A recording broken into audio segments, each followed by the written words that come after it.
Pour continuer sur la Bible, après la création, le gros morceau, c'est le déluge. Et le déluge n'a pas pu exister. Le déluge, c'est juste un petit tsunami qui concerne un tout petit bras de mer, etc. Très localisé. Et puis en fait, l'eau s'est retirée parce qu'il y avait un petit vent, etc. Si encore il y a eu déluge. Alors, il y a une telle volonté d'anéantir la Bible, de dire qu'elle est fausse, de dire que le déluge est impossible. Pourquoi un tel acharnement? Parce qu'en français sur Internet, vous recherchez le déluge, il n'est pas possible. Et vous avez une montagne de données scientifiques qui vous prouveront par A plus B que le déluge est impossible. Mais à un moment donné, tous ces scientifiques ont réalisé que leurs données étaient fausses à un endroit ou à un autre, et ils ont tous cessé de chercher la vérité scientifique, mais ils sont entrés dans un espèce de compromis. Je garde mon travail et je me tais. Ou alors, sciemment, je vais contre la Bible, contre les chrétiens, contre Dieu. Si je ne crois pas en Dieu, je vais contre la Bible. Et contre les chrétiens, contre la morale chrétienne. Parce que plusieurs gardent la morale. On ne croit ni au déluge, ni à la création, mais Dieu a donné une place à la femme, l'aide semblable. Et cette phrase-là est juste de la Bible, c'est peut-être la seule de l'Ancien Testament c'est comme le baptême. Le déluge est faux, la création est faux, Jésus a peut-être pas forcément ressuscité, qui était Jésus, etc. Mais baptisons au nom du Père, du Fils, du Saint-Esprit. Le Père, Dieu, c'est pas lui qui commande, c'est pas lui qui a créé le monde, on ne sait pas qui c'est. Le Fils, c'est pas celui de la Bible, on a une certaine idée qu'on se fait du Fils. Le Saint-Esprit, qu'est-ce que c'est que le Saint-Esprit? Mais alors, ce verset-là, il est juste.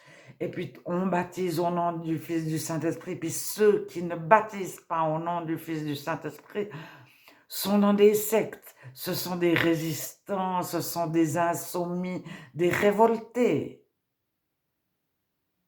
Parce que ce verset-là de la Bible est juste parfait. C'est ce verset qu'il faut suivre. Et il y a des pasteurs libéralistes protestants qui baptisent, mais ils ne croyaient pas du tout à la Bible. Sur les 33 000 versets qu'elle contient, ils en retiennent 2 ou 3 ou 4. Alors, toute la Bible est fausse, mais on s'appuie sur ces 3 versets pour... Ils distribuent quand même la Sainte Seine, certains. Mais ils font pasteur, ils parlent d'église. Mais toute la Bible est fausse, mais l'église est vraie. Jésus n'a pas existé, mais je suis pasteur de la religion chrétienne. Et je baptise, je suis baptisé. Donc il y a des contradictions énormes dans le libéralisme.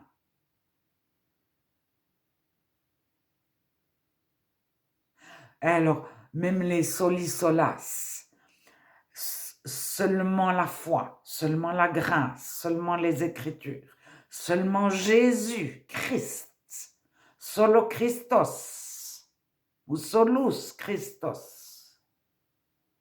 C'est annulé. Il reste la foi, la grâce, mais pas Jésus seul. Tous les chemins mènent à Dieu. Pourquoi pas Marie? Alors Marie n'a aucune base biblique.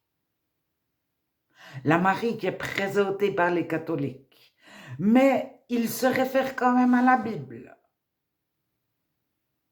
Mais dans la Bible, Marie, c'est une simple femme comme toutes les femmes, comme vous et moi, comme la mère de Jean-Baptiste, comme Élisabeth, la mère de Jean-Baptiste. Il n'y a aucune différence.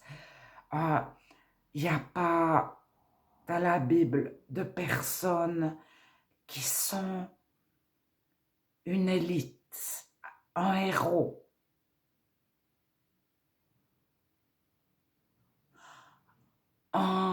Le roi est un enfant, l'enfant est un roi.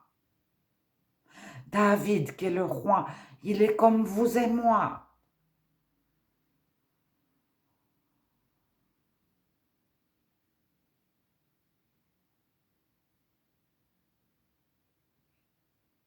Alors, le déluge, il suffit de trouver des sources en anglais, par exemple, pour se rendre compte que les strass, donc c'est les couches.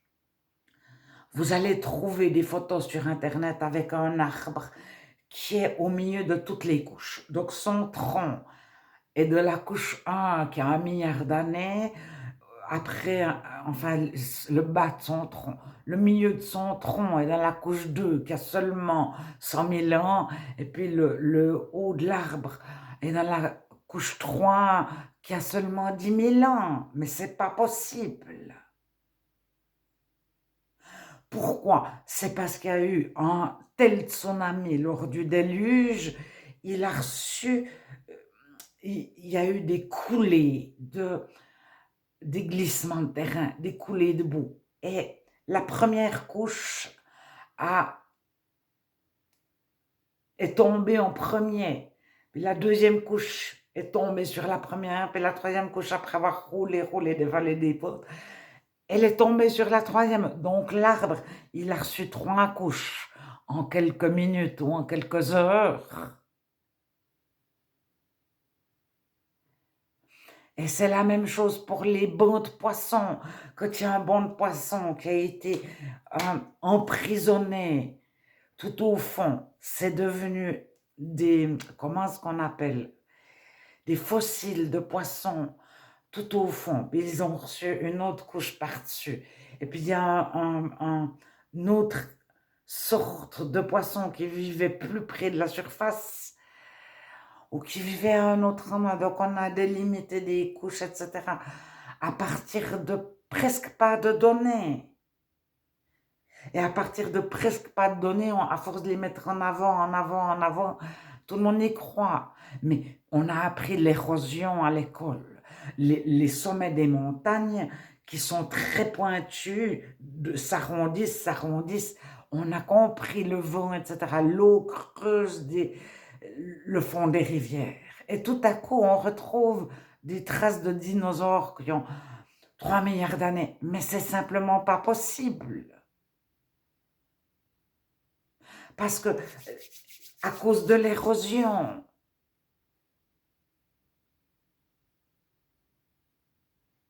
Alors, on a retrouvé des stalactites et des stalagmites dans les caves de certaines maisons. Mais la maison, elle a 100 ans, elle a 200 ans, elle a 300 ans, et des fois, même elle a 50 ans, et au-dessus de la machine à laver la lessive ou le lave-linge, moi je parle en Suisse, quelqu'un a retrouvé de sa cave une stalactite et une stalagmite qui partaient de son lave-linge. Et son lave-linge, il n'a pas plus que 50 ans. C'est pas possible. Avant, il n'y avait même pas, ça n'existait pas un lave-linge.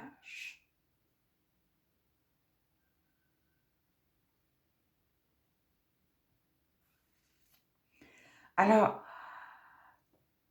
même les carottes au pôle Nord, les carottes glaciaires, pour aller voir ce qu'il y avait il y a 10 000 ans, etc. Tout à coup, ils sont tombés sur les restes d'un petit avion. Et le petit avion, il y a 150 ans qu'il est tombé. Donc, ils pensaient être arrivés à moins 10 000, moins 20 000 ans, etc.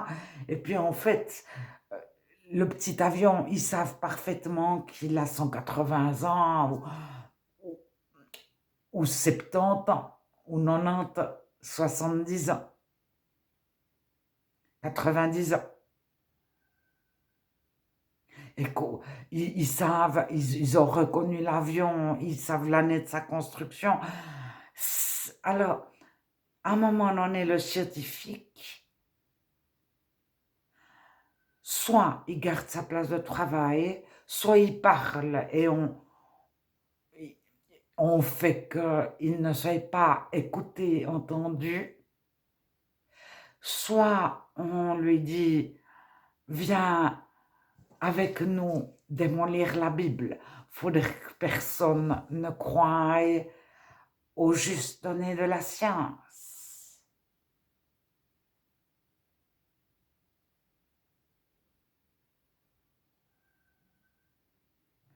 Alors, c'est tellement invraisemblable. Mais vous retournez au libéralisme, donc au pasteur protestant, il est capable d'être pasteur, de baptiser au nom du Père, du Fils, du Saint-Esprit, sans croire au Père, sans croire au Fils, sans croire au Saint-Esprit. Pourquoi il baptise? Pourquoi il est pasteur? Il dit, je suis de la religion chrétienne. Vous lui demandez en quoi croyez-vous, il va vous expliquer l'inculturation. Il faut s'ouvrir à telle croyance, telle croyance, telle croyance. Alors, ouvrez-vous à la croyance des chrétiens.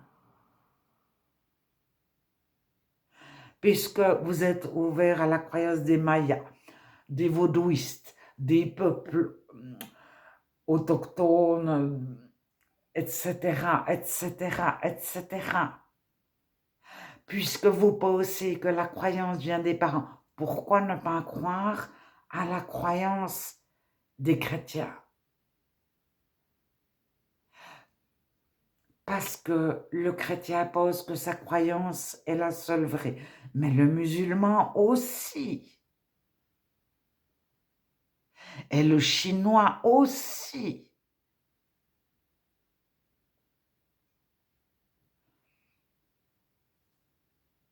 Alors, il ne sait pas parfois à quel point il lutte contre les chrétiens.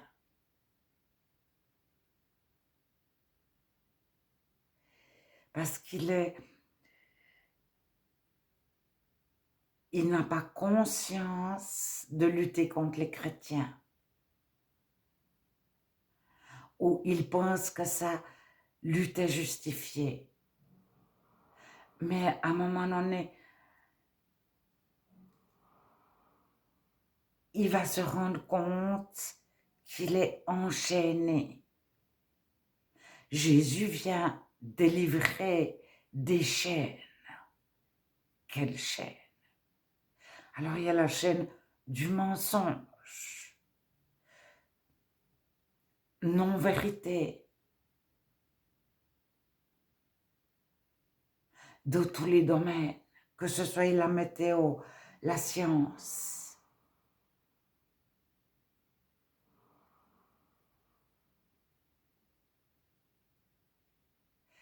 Et la Bible parle, Jésus vient ouvrir les yeux des aveugles, mais pas seulement les yeux, mais les yeux spirituels. Parce qu'on est dans un monde où les médias nous parlent de la catastrophe 1, de la catastrophe 2. Mais, alors le chrétien, quand il voit le monde, la beauté du monde, la joie, l'amour, la paix, etc., il passe pour un utopiste, il est dans un conte de fées, etc. Parce que le monde est tellement habitué à entendre parler d'une catastrophe ou d'une autre. Mais les couples qui vont bien, ils résument leur vie. Nous sommes un couple qui nous aimons. Ils n'écrivent pas de livres. Par contre, le couple qui va mal, enfin, sur les couples qui vont mal, on ne veut plus de couple. C'est pas le bon modèle, etc. Mais il y a une littérature, mais il y a des piles, il y a des bibliothèques entières.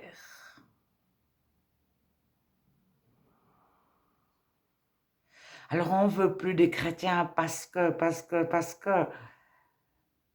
Alors, la morale,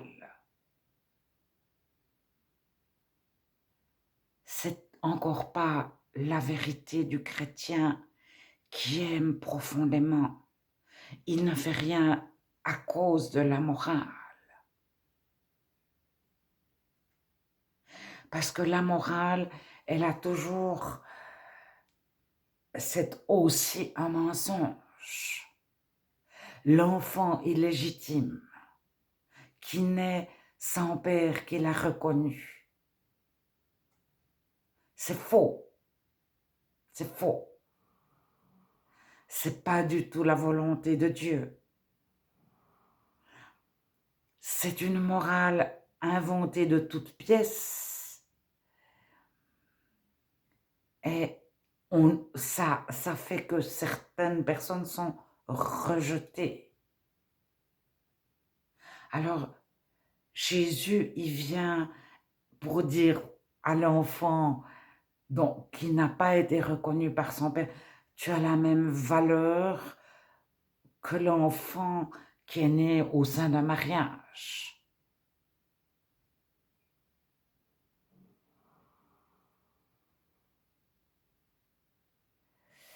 Etc., etc. Alors la religion crée une morale. La religion ne croit ni au déluge, ni aux trois quarts de la Bible, mais relève 3 versets pour créer une morale. Et on vient nous dire, dans ce verset, dans tel passage, il y a écrit ça, et parce que c'est écrit. Et si on est dit, mais il y en a 30 autres 1000 versets. Ça c'est faux, ça c'est faux, ça je crois pas, ça je crois pas, Jésus n'était pas ainsi, Jésus n'a pas fait ça. Mais ce verset-là est juste. Alors il y a des personnes qui sont convaincues, des personnes sincères qui cherchent Dieu, qui sont convaincues de suivre un rite et que c'est essentiel. Mais il y a eu la dîme, d'aller donner sa dîme. Il y a des personnes qui étaient universitaires, qui étaient intelligentes, qui n'étaient pas en situation de détresse, qui étaient riches, enfin, qui ne manquaient de rien, et qui allaient donner leur dîme au pasteur le plus connu, le plus riche de leur région, mais ceci dans des pays occidentaux, dans des pays civilisés.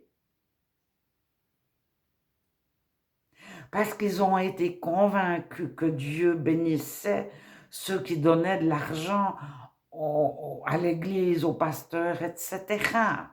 Et c'est leur conviction. Et c'est quelque chose qui a pris une place énorme dans leur vie. Mais c'est donner de l'argent au pasteur. Il faut, sinon Dieu va pas me bénir. Ils en sont convaincus. Mais c'est aujourd'hui l'évangile de la prospérité, de la bénédiction, etc. Mais on comprend très bien qu'il y a 1000 ans, il y a 2000 ans, il y a 500 ans, certaines personnes ont pu être convaincues qu'il fallait payer pour être sauvées. Payer l'église pour être sauvé, payer l'église pour ne pas aller en enfer. C'était la croyance au départ du protestantisme. Les catholiques avaient persuadé chacun que pour ne pas aller en enfer, il fallait payer l'église.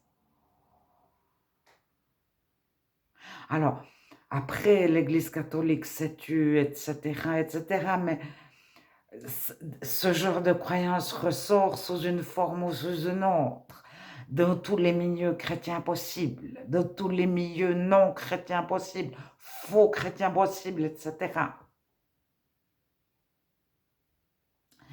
Et vous avez des personnes qui ne vont jamais, jamais à l'église de leur vie, mais il faut faire baptiser mes enfants, parce que sinon...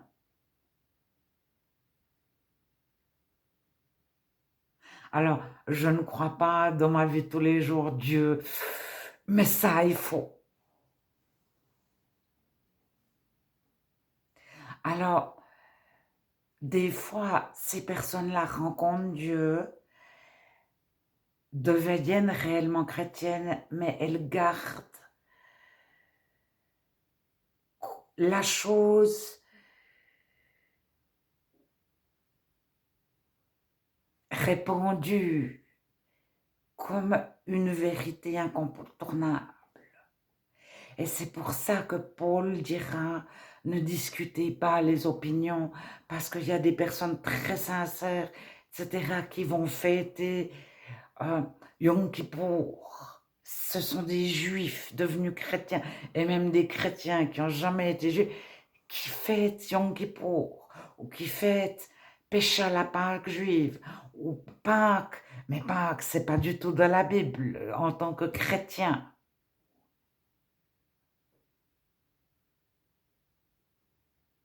Mais pour eux, fête et telle fête, c'est incontournable, etc., etc.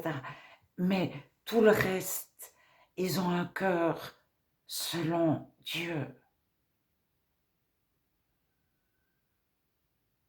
Alors, le diviseur des frères, le diable est appelé le diviseur des frères dans la Bible. Il va dire, oui, mais toi, tu fais telle fête, puis toi, tu fais telle fête. C'est la seule chose qui diffère entre deux groupes de chrétiens. Mais dans leur vie de tous les jours, ils vivent en tant que chrétiens, avec un cœur selon Dieu. Et certains ne baptisent pas du tout ou plus du tout au nom du Père, du Fils, du Saint-Esprit. Ils vont baptiser au nom de Jésus, au nom de Jésus-Christ. Et pour eux, c'est essentiel.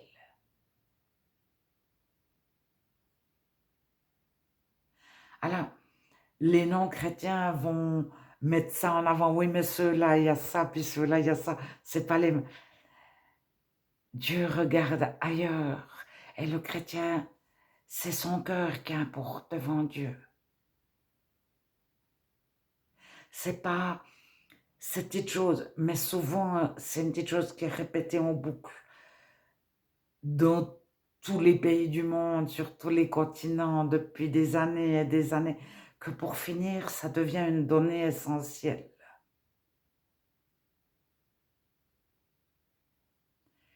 Mais ces données essentielles qui sont le verset de la Bible à suivre, alors qu'on a lu, on annule les 30 000 autres, est-ce qu'elles sont vraiment justes, ces données?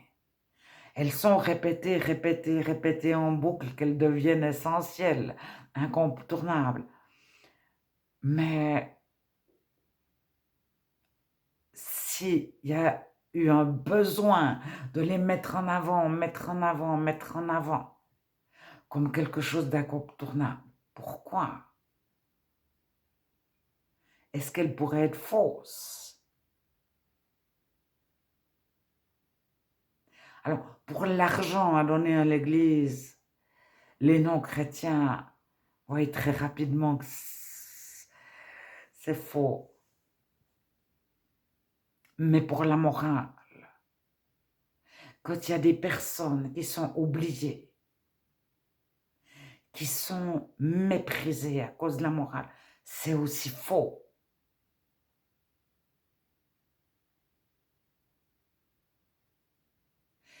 Et quand il y a un rituel sur lequel on se bat, le fait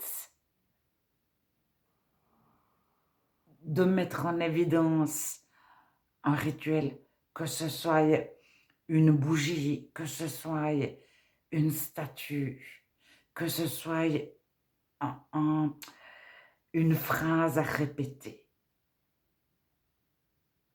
Le fait de la répéter, de faire toujours le même geste, de faire toujours... Je ne sais plus comment ça s'appelle, des phrases à répéter.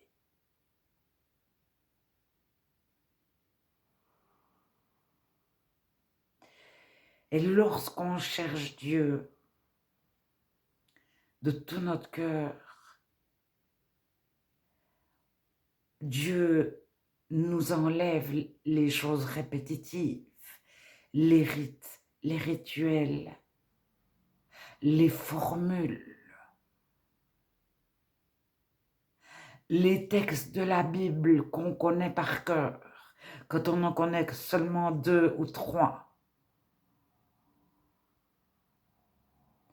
Quand les 10 versets de la Bible qu'on connaît par cœur,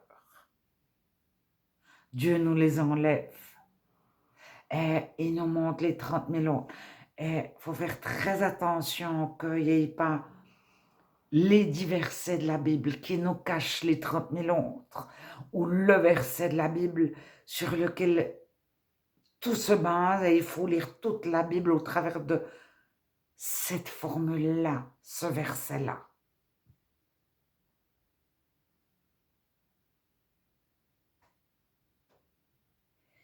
Alors, Dieu a créé l'univers entier, mais vous vous rendez compte, mais ne serait-ce que la vue. Il a créé notre intelligence, nos émotions. Son but, c'est qu'on ne s'entretue pas et qu'on n'oublie personne. Et qu'on ne laisse pas une des créatures de Dieu sur le bas-côté. Qu'on ne méprise pas celui qui est malade, celui qui est riche, celui qui est pauvre, celui qui est instruit, celui qui n'est pas instruit, etc., etc. Et l'homme, l'être humain, passe sa vie à avoir des critères pour mettre des échelles de valeur. Ceux-là sont mieux. Ceux-là ont compris. Ceux-là sont plus que d'autres. Et Jésus arrive et il nous fait tomber notre échelle de valeur. C'est la première chose qui saute à notre conversion.